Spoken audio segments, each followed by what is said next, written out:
Back in 1994, Mark Inc. Ministries was given birth with our first resource where we were interviewed, my wife and I were interviewed on the loss of our 16-year-old son who was killed in a car accident.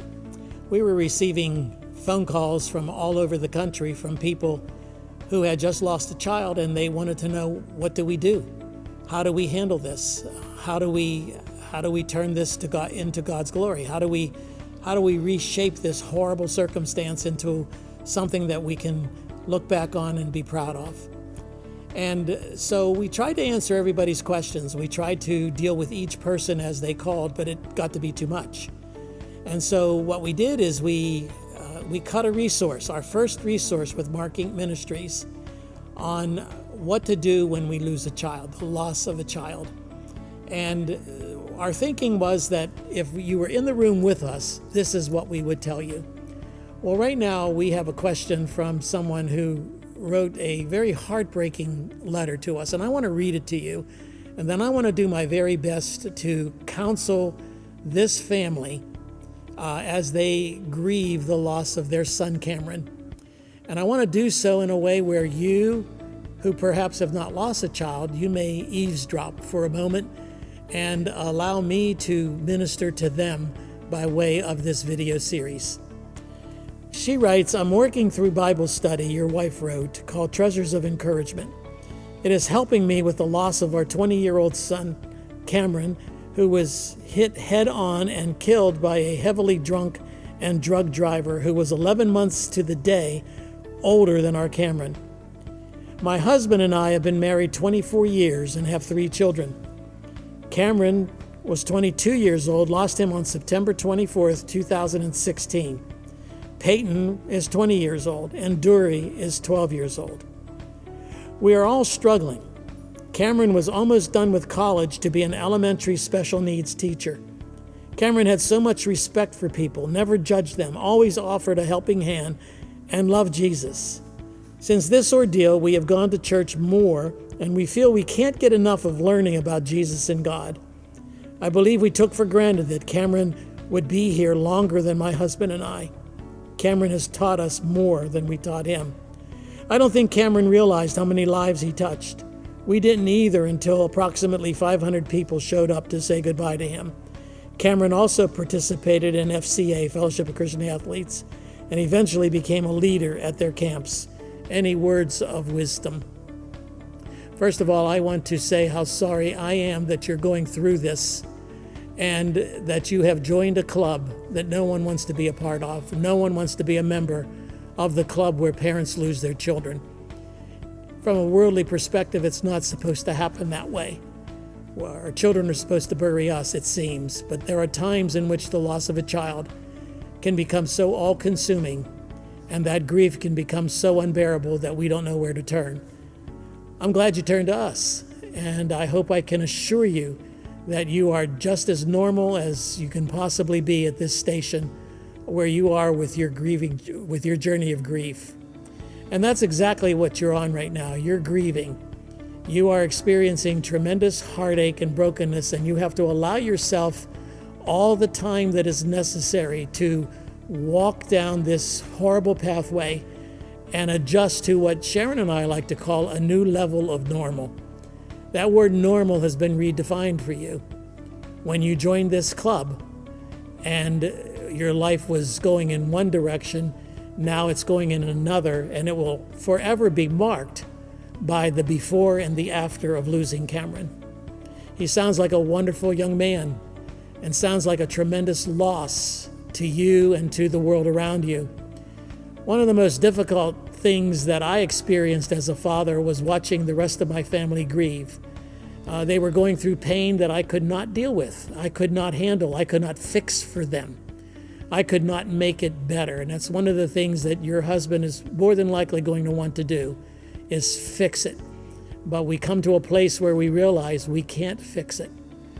But grief is similar to that old cartoon that we used to watch, where the damsel in distress is tied down on the railroad tracks, and the one who's going to come and save her is rushing against time to hook her from the railroad tracks. But grief for us is like being tied down on those tracks. You hear the train, you smell the train, you can see the train coming, and it's about to run over you and smash you into smithereens. It's a grief occurrence that comes just as part of being in that grief journey. You could be walking along in life, you could be doing something with that respite that you may have gotten, not thinking about the loss of your child, and then all of a sudden you're tied down to those railroad tracks, and boom, here comes that train, and that train runs over you and flattens you. That's normal. That's going to be your journey for years to come, and it's a difficult place to be. But I can assure you that with time, it's going to get better. The occurrences of that train running over you are going to become fewer and fewer, and when they do come, they're not going to be as hard. They're not going to be as painful. They're not going to smash you as much. But be assured that train will come. It'll come from now until the time you go home to be with the Lord. And that's to be expected. You are broken, and you have been invaded by an ugly, ugly enemy. You have learned that death is our enemy, and Christ is our only victor. You ask the question of, how do we show appreciation to God for giving us the honor to raise such a great son?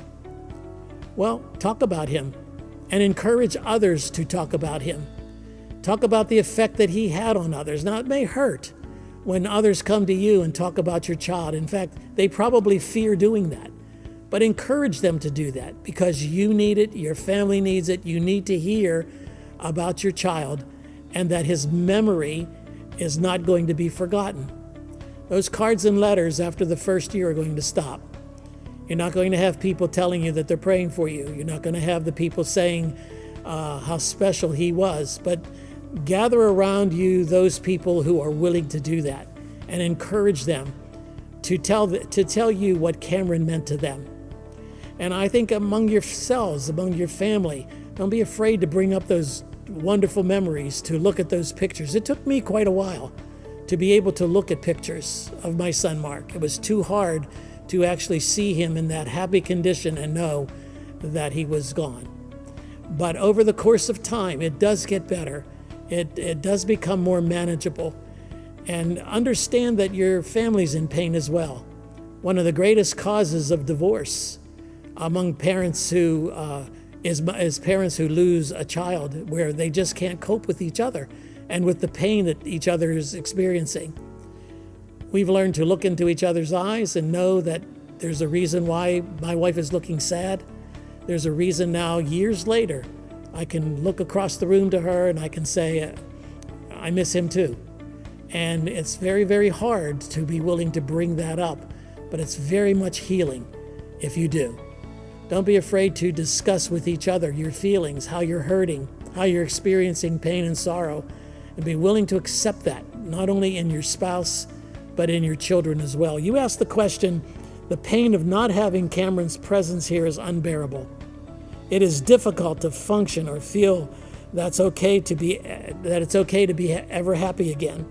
How does our family figure out what to do? Well, where you are in your grief journey is you've been hit with a terrible tragedy. You've been hit with something that you never expected, you never thought was going to take place. And so you need to take the time to grieve. You need to give yourself as much time as is necessary to grieve. There is no one recipe. There is no one prescription for how to grieve. Everyone's going to grieve differently. You're going to grieve differently than your husband is grieving. Your children are going to grieve differently. The 12-year-old is going to grieve differently than the 20-year-old. It's going to be a journey for them as well as for you. And so take your time.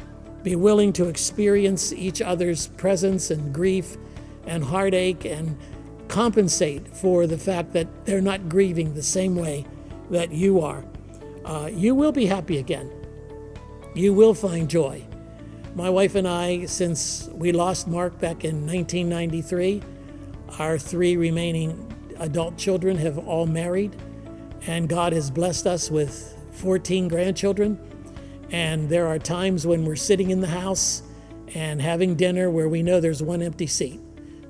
There's one chair that's empty at the table. We know that, we acknowledge that, but then we look around at the other seats and we see the blessings that God has poured on us. Those are going to come to you as well. You're going to experience those. You're going to have great memories of your son, and you're going to have great opportunities to keep that memory alive in your grandchildren in the years to come. We always talk in our house about Uncle Mark. None of them ever met Mark, but he's their uncle. And they know that he was a very special part of our family, and we talk about him freely. So I want to encourage you that your journey is not over, it's just beginning. Allow yourself the necessary time to grieve, and being a close family is going to be very helpful for you. You have to help each other, you have to hold each other up. At times when you're up and your husband is down, you need to pick him up. When your children are experiencing that freight train coming over top of them, you need to be there to pick up the pieces. We have great resources here at Marking Ministries for you. I want to encourage you to get a hold of Sharon's book called Treasures in Darkness. It's a book that has affected so many people who have lost a child. And I want to encourage you to call us at Marking Ministries and get a copy of that book. I know it's going to really bless your heart. I wish I could tell you more. I wish I could help you more, but your journey is going to be a long one. And I know that as God gives you the strength, you're going to be able to turn these ashes into beauty. And because God has a plan for your family. He has invaded your family for a reason. And you're going to be able to keep Cameron's memory alive in ways you never dreamed possible in the years to come. I hope this is helpful.